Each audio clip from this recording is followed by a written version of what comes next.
కారం రంగు రుచితో ఉంటుంది. ఆచి మిరపపొడి అదరగొట్టే కారం రంగు రుచి.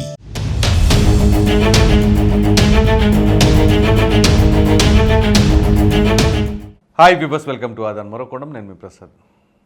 పాపం అంబటి కుంపడ పెడదామంటే కుదరట్లా. విషయం ఏంటి అంటే అంబటి రాంబాబు ఆయన ఏం కుంపడ పెడదాం అనుకున్నాడు, ఏమి కుదరలేదు. అసలు పాపం అంబటి అని మనం ఎందుకు అంటున్నాము అనే అంశాలని ఈ వీడియోలో తెలియజేయబోయే ముందుగా అంబటి రాంబాబు గారి పైన మీ అభిప్రాయాన్ని అయితే మాత్రం ఖచ్చితంగా చూసిన ప్రతి ఒక్కరు కూడా కామెంట్ సెక్షన్లో తెలియచేయండి. ఇక వివరాల్లోకి వెళ్ళినట్లయితే అంబటి రాంబాబు తను ఏదైతే ఓటమి చెందిన తర్వాత ఏం చేయాలో తెలియక ఇక ట్వీట్లు పెడతా ఉన్నారు. ఇక ఏదైనా ఉంటే ట్వీట్లు లేదా ప్రెస్ మీట్లు. సో అందులో పోని ఆ పెట్టేదేదో కొంచెం కన్స్ట్రక్టివ్గా ఏదైనా మంచిగా పెడితే పర్వాలా. మంత్రిగా ఉన్నప్పుడు మీకు గుర్తుండే ఉందా, ముందుగా ఒక విషయం చెప్తా. మంత్రిగా ఉన్నప్పుడు ఆయన బ్రో కలెక్షన్ల గురించి ప్రెస్ మీట్ పెట్టారు. బ్రో కలెక్షన్లు పవన్ కళ్యాణ్ గారి సినిమాకి కలెక్షన్లు రాలేదు, పాపం ఇబ్బంది పడుతున్నారని చెప్పేసి ఈయన బాగా బాధపడ్డాడు. అది మాత్రం నిజంగా మనం అభినందించాలి. ఎందుకంటే ఒక మంత్రిగా ఆయన మరి పవన్ కళ్యాణ్ గారి సినిమా కలెక్షన్ రాలేదనగానే అసలు డిస్ట్రిబ్యూటర్ల గురించి ఎగ్జిబిటర్ల గురించి పెద్దగా బాధపడిపోయాడు. మరి ఆ కలెక్షన్ల గురించి ఆయనకి ఎవరు చెప్పారు, ఎట్లా సేకరించారో కానీ బ్రో కలెక్షన్ల గురించి మాత్రం బాగా చెప్పారు. ఇది మన పోలవరం సంగతి ప్రక్కన పెడితే. ఇక దాని తర్వాత ఇక అనేక రకాల అంశాలు. మొన్న పుష్ప 2 వచ్చింది కదా, పుష్ప 2 కలెక్షన్స్ కూడా చెప్పాడు. ఏంటది, పుష్ప అంటే వైల్డ్ ఫైర్ కాదు ఓల్డ్ ఫైర్ అని. ఇదేందో వైసీపీ వాళ్ళు భుజాన్ని వేసుకుంటారు. వైసీపీ వాళ్ళు ఎవరైనా భుజాన్ని వేసుకుంటే వాళ్ళు మర్చిపోయినట్టే. మరి అది గ్రహించాలి. ప్రజలు ఒక పక్కన వాళ్ళు వద్దురని ఆయన పక్కన పెడితే వాళ్ళు మాత్రం లటిక్కిని మీద వేసేసుకుంటారు. ఎవరైనా తీసుకొచ్చి వాళ్ళు మీద వేసుకున్నారండి వాళ్ళు అవుటే. సో చివరికి పుష్పాన్ని కూడా మీద వేసుకున్నారు వాళ్ళు. ఏ రేంజ్లో అంటే ఇంకా దాని గురించి ఎందుకు సపరేట్గా మనం మాట్లాడుకుందాం. ఇక్కడైతే నిన్న ఒక ట్వీట్ చేశారు ఆయన. ఆ ట్వీట్ బ్రహ్మాండంగా ఉంది. ప్రభుత్వం అంటే మల్టీ స్టారర్ మూవీ అనుకుంటున్నారు పాపం అని ఈయన జాలి చూపిస్తున్నాడు. ప్రభుత్వం అంటే మల్టీ స్టారర్ మూవీ అంటే ఆయన ఉద్దేశం ఏంటి అంటే ఈయనకు సంబంధించిన వాళ్ళే ఉంటారు అన్నట్లుగా. ఇక్కడ పాపం పెట్టి చంద్రబాబు నాయుడు గారిని, లోకేష్ గారిని, పవన్ కళ్యాణ్ గారిని కోట్ చేసాడు. బాగానే ఉంది. నాగబాబు ఆఫ్ అని పెట్టాడు. అంటే నాగబాబు గారికి పదవి ఏమీ రాలేదు అనేది ఈయన ఒక ఉద్దేశం. ఒక రోజు క్రితం పెట్టాడు. ఏంటంటే ఇప్పుడు ఈయన ఎందుకు పెట్టారు ఆ ట్వీటు, నాగబాబు గారు ఆఫ్ అని. అక్కడ రాజ్యసభ సభ్యుడిగా నాగబాబు గారికి ఇస్తారు అని చెప్పేసి కొన్ని స్పెక్యులేషన్స్ వచ్చినాయి చూసారా.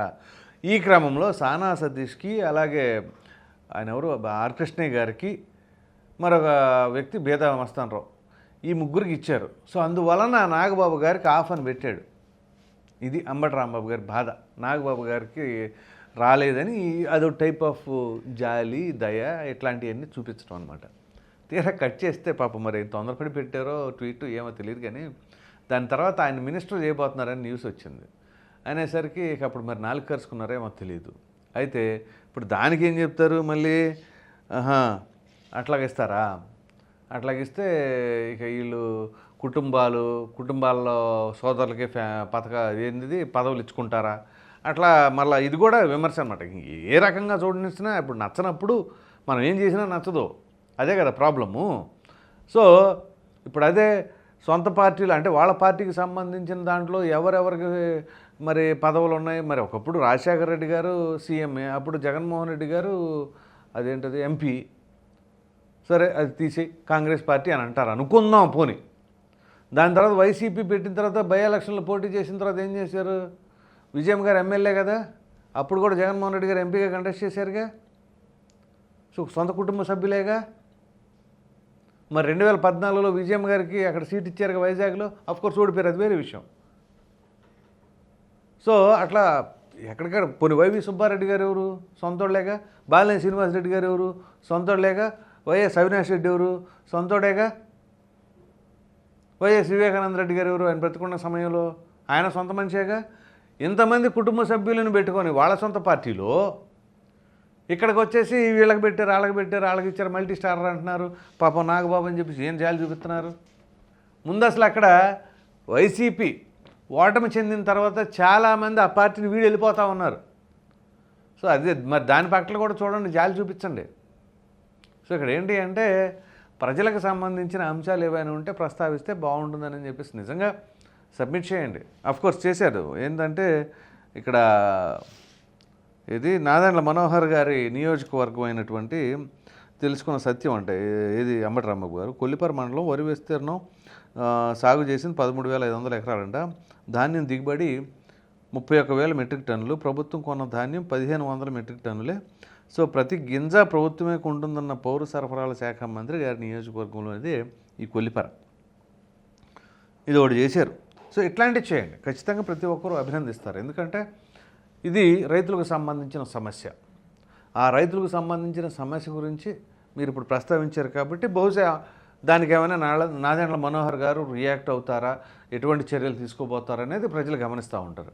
ఒకవేళ ఇది వాస్తవం అనుకోండి, ఆయన పట్టించుకోలేదనుకోండి, ఆయన పట్ల ప్రజలకి వ్యతిరేకత వస్తుంది. సో ఇట్లాంటివి చేస్తే కాస్త కన్స్ట్రక్టివ్గా హెల్తీగా ఉంటుంది. అలా కాకుండా సినిమాల గురించో ఇంకో దాని గురించో వీటి గురించో ప్రస్తావిస్తే మాత్రం అది మీ ప్రొఫైల్కి తగదు అని చెప్పి చాలామంది రాజకీయ విశ్లేషకులు సైతం అభిప్రాయపడుతూ ఉన్నారు. ప్రధానంగా ఇక్కడ గమనిస్తే ఆయన గత 4 ట్వీట్లలో ఇది ఇండియన్ సినిమా చరిత్రలో మొదటి రోజు 294 కోట్లు కలెక్ట్ చేసిన వాడు మనవాడు కావటం నాకు ఎంతో గర్వంగా ఉంది. మనవాడు కావటం అంటే ఆయన ఉద్దేశం ఇక్కడ 2 రకాలుగా ఉంటుంది. మనవాడు అంటే మన తెలుగువాడు అని చెప్పేసి అనుకోవచ్చు, కాకపోతే మనవాడు అంటే వైసీపీ వాడు కావటం అని చెప్పేసి అని కూడా అనుకోవచ్చు. ఎందుకంటే వీళ్ళకి ఒకసారి వెళ్తే చాలు కదా క్యాంపెయినింగ్కి. ఆయన ఏమో నా ఫ్రెండ్ అని చెప్పేసి అల్లు అర్జున్ గారు వెళ్తే ఈయన కాదు మా వైసీపీ అని చెప్పేసి వీళ్ళందరూ ఓన్ చేసేసుకున్నారు. సో నాకు ఎంతో గర్వంగా ఉందన్నారు. మరి 294 కోట్లు అది ఫేకా జెన్యునా అవన్నీ సెకండరీ. అసలు ఈ కలెక్షన్లు కావాలంటే నాకు అర్థం కావట్లేదు అంబటి రాంబాబు గారికి. అప్పుడేం బ్రో సినిమా కలెక్షన్లు, ఇప్పుడేం పుష్ప సినిమా కలెక్షన్లు, ఇక రేపు రాబోయే గేమ్ చేంజర్ కలెక్షన్లు కూడా పెడతారేమో ట్వీట్ నాకు తెలిసి అయితే. సో ఇట్లా అదిగో వైల్డ్ ఫైర్ కాదు ఓల్డ్ ఫైర్ అని, అదిగో పుష్ప 2 తెలుగు వారికి పేరు తేవాలని, ప్రశ్నిస్తే ఆర్జీవీ లేకపోతే పోసా అని, ఇట్లా ఉంటుంది అనమాట. సో ఆ విధంగా ఆర్జీవీని భుజాన వేసుకున్నారు, ఆర్జీవీకి నోటీసులు వెళ్ళాయి. ఇక పోసానంటే డైరెక్ట్గా మీ పార్టీలోనే ఉన్నారు కాబట్టి అది వేరు.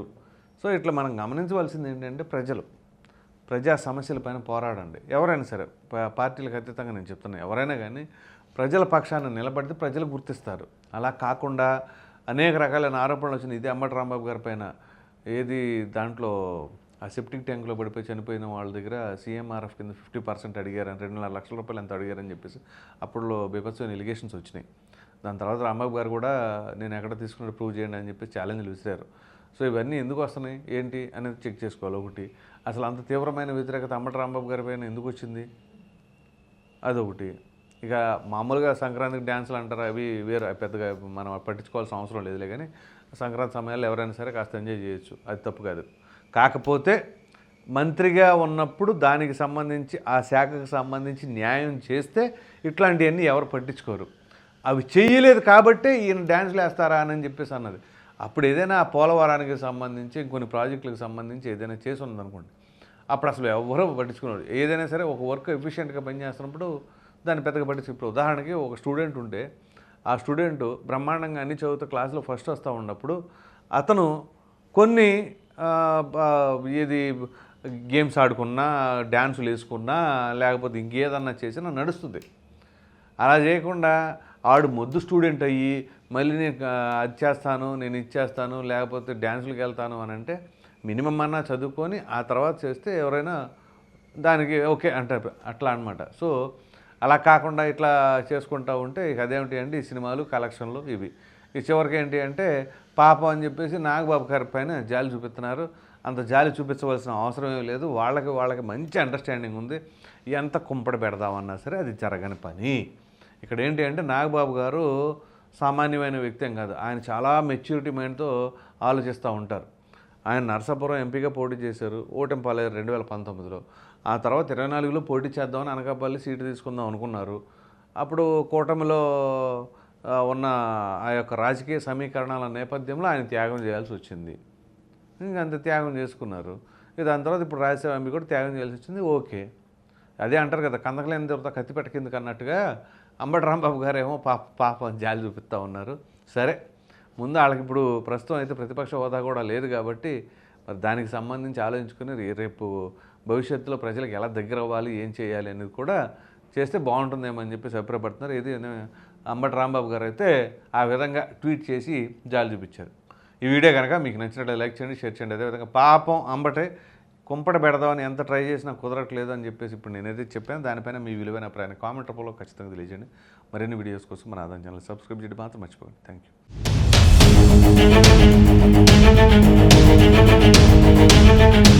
యూ.